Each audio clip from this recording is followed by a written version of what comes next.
আসসালামু আলাইকুম everyone, welcome back to recipe device নিয়ে হজমম। সো ভিউয়ার্স, আজ আমি আপনাদের তৈরি করে দেখাবো শুধুমাত্র 1 কাপ দুধ আর একটি ডিম দিয়ে খুবই মজাদার এবং হেলদি একটি ডেজার্ট, যা হলো বিটরুটের পুডিং। আকর্ষণীয় ডেজার্টটা যেমন পুষ্টিগুণে ভরপুর এবং এতটাই নরম, তুলতুলে এবং ক্রিমি, যা মুখে দেওয়ার সাথে সাথে জাস্ট মিলিয়ে যায়। কোনো প্রকার জেলাটিন বা আগার আগার ছাড়াই খুব সহজে এই পুডিংটা মাত্র 10 মিনিটেই তৈরি করে নেওয়া যায়। সো আশা করছি বরাবরের মতোই আজকের আমার এই সিম্পল এবং সহজ রেসিপিটাও আপনাদের অনেক ভালো লাগবে এবং উপকারে আসবে। আর ভালো লাগলে অবশ্যই একটি লাইক দিয়ে শেষ পর্যন্ত সাথে থাকবেন। সো আর কথা না বাড়িয়ে চলে যাচ্ছি এবারের মেকিং প্রসেসিংয়ে। আচ্ছা, তো এবার এখানে আমি একটি বিটরুট নিয়ে নিলাম। দেন এবারের উপরে এবং নিচের অংশটা সামান্য একটু নাইফ দিয়ে কেটে নিলাম। তো এবার একটি পিলারের সাহায্যে খোসাটা এবার আমি ভালো মতো ছাড়িয়ে নিচ্ছি। তো এইটাতে যেহেতু বেশি ময়লা থাকে, তাই এটাকে আমি আগে থেকেই ধুয়ে ভালো মতো ওয়াশ করে নিয়েছি। তো সুন্দরভাবে খোসাটা ছাড়িয়ে নেওয়ার পর এটাকে এবার আমি আবারও ধুয়ে ভালো মতো ওয়াশ করে নিলাম।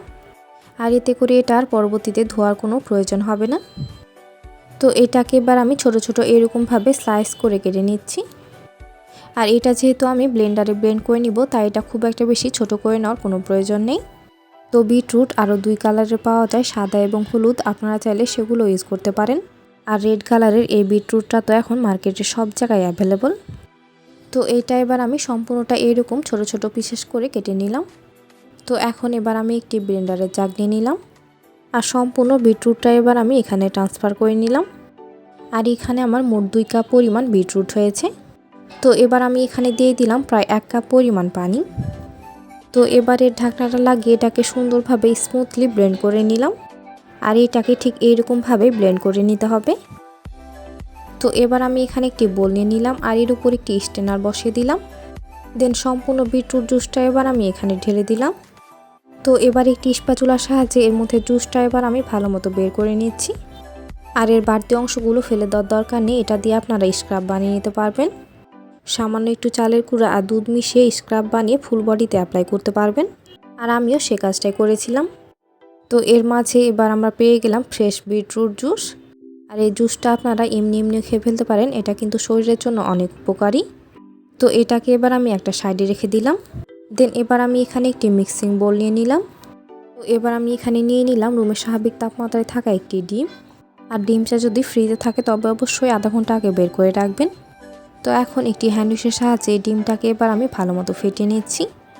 আর এইটা খুব একটা বেশি সময় নিয়ে মিশিয়ে নেওয়ার দরকার নেই, জাস্ট 1 মিনিটের মতো ভালো মতো ফেটিয়ে নিলেই হবে। তো এটাকে এবার আমি একদম সুন্দরভাবে ফেটিয়ে নিলাম। দেন এবার আমি এখানে দিয়ে দিলাম প্রায় হাফ চা চামচ পরিমাণ এলাচের গুঁড়া। আর এটা দেওয়ার কারণে কী হবে, ডিমের গন্ধটা চলে যাবে আর এর মধ্যে থেকে খুব সুন্দর একটা স্মেল আসবে। তো এবার আমি এখানে দিয়ে দিলাম প্রায় 1/3 কাপ পরিমাণ চিনি। আর চিনিটা আপনারা নিজেদের পছন্দ অনুযায়ী কমিয়ে অথবা বাড়িয়ে অ্যাডজাস্ট করে দিতে পারবেন। তো এখন চিনিটা দেওয়ার পর এটাকে এবার আমি আবারও সুন্দরভাবে ফেটিয়ে নিচ্ছি। তবে এই কাজটা খুব একটা বেশি সময় নিয়ে করে নেওয়ার দরকার নেই, কারণ আমরা যখন রান্না করব তখন চিনিটা এমনিতেই গলে যাবে। তো এবার আমি এখানে দিয়ে দিলাম প্রায় 1 কাপ পরিমাণ লিকুইড দুধ। আর দুধটা আমি আগে থেকে চাল করে ঘন বানিয়ে ঠান্ডা করে নিয়েছি। তো এবার আমি এখানে দিয়ে দিলাম প্রায় 1 কাপ পরিমাণ আমাদের আগে থেকে তৈরি করে রাখা বিটরুটের জুস। আর বাকিটা আমি রেখে দিয়েছি পরবর্তীতে ইউজ করার জন্য। তো এইটাকে এবার আমি আবারও হ্যান্ড উইশের সাহায্যে ভালো মতো মিশিয়ে নিলাম। দেন এবার আমি এখানে দিয়ে দিলাম প্রায় 1/3 কাপ পরিমাণ কর্নফ্লাওয়ার। তো কর্নফ্লাওয়ারটা দিয়ে নেওয়ার পর এটাকে আবারও হ্যান্ড উইশের সাহায্যে ভালো মতো মিশিয়ে নিতে হবে। আর এইটাকে একটু সময় নিয়ে ভালো মতো মিশিয়ে নিতে হবে, যেন এর মধ্যে কোনো লাম্পস না থাকে।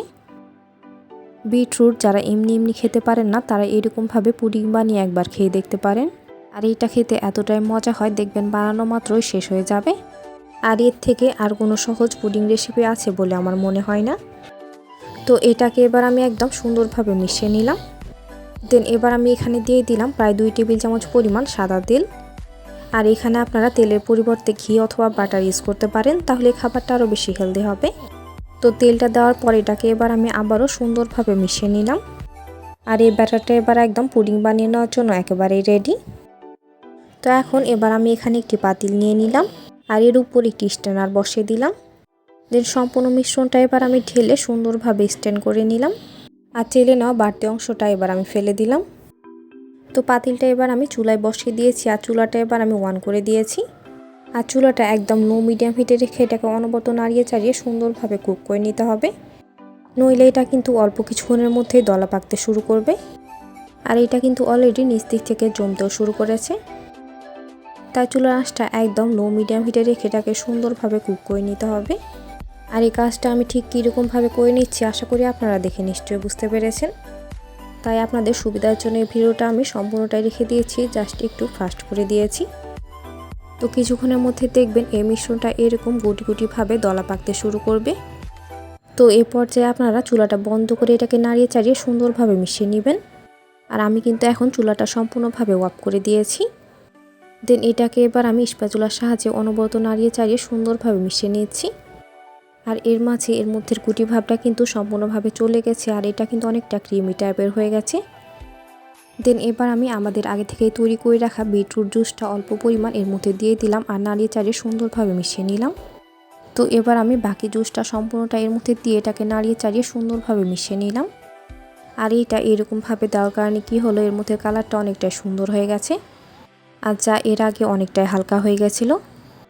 তো আমি কিন্তু এখন পর্যন্ত চুলাটা অন করিনি, চুলাটা অফ রেখে এটাকে নাড়িয়ে চাড়িয়ে সুন্দরভাবে মিশিয়ে নিলাম। তো এ পর্যায়ে এটা এবার আমার একদম ভালো মতো মিশিয়ে নেওয়া হয়ে গেছে। দেন এবার আমি চুলাটা আবার অন করে দিলাম। দেন এটাকে এবার আমি আবারও নাড়িয়ে চাড়িয়ে সুন্দরভাবে কুক করে নিচ্ছি। সো ভিউয়ার্স, আপনারা যারা এতক্ষণ পর্যন্ত আমার ভিডিওটি দেখছেন অথচ আমার চ্যানেলটি সাবস্ক্রাইব করেননি, তারা অবশ্যই আমার চ্যানেলটি সাবস্ক্রাইব করে দিবেন এবং পাশে থাকা বেল আইকনে ক্লিক করে দিবেন আমার পরবর্তী ভিডিও নোটিফিকেশান সবার আগে পেতে। আর অলরেডি যারা সাবস্ক্রাইব করে ফেলেছেন তাদের জানাচ্ছি অসংখ্য ধন্যবাদ। তো ইতিমধ্যে এই মিশ্রণটা অনেকটাই প্যানের গা ছিঁড়ে আসতে শুরু করেছে, আর এটাই কিন্তু এ পর্যায়ে নামিয়ে ফেলতে হবে, নইলে এর মধ্যে ক্রিমি ভাবটা কিন্তু চলে যাবে আর এটা অনেক বেশি হার্ড হয়ে যাবে। তো এ পর্যায়ে আমি চুলাটা বন্ধ করে দিলাম। তো এবার আমি এখানে একটি বোল নিয়ে নিলাম আর এখানে সামান্য একটু অয়েল নিয়ে নিলাম। দেন অয়েলটা এবার টিস্যু পেপারের সাহায্যে বোলের চারপাশে সুন্দরভাবে স্প্রেড করে নিলাম। তো এবার বোলের মধ্যে সম্পূর্ণ পুডিংটা এবার আমি ট্রান্সফার করে নিলাম।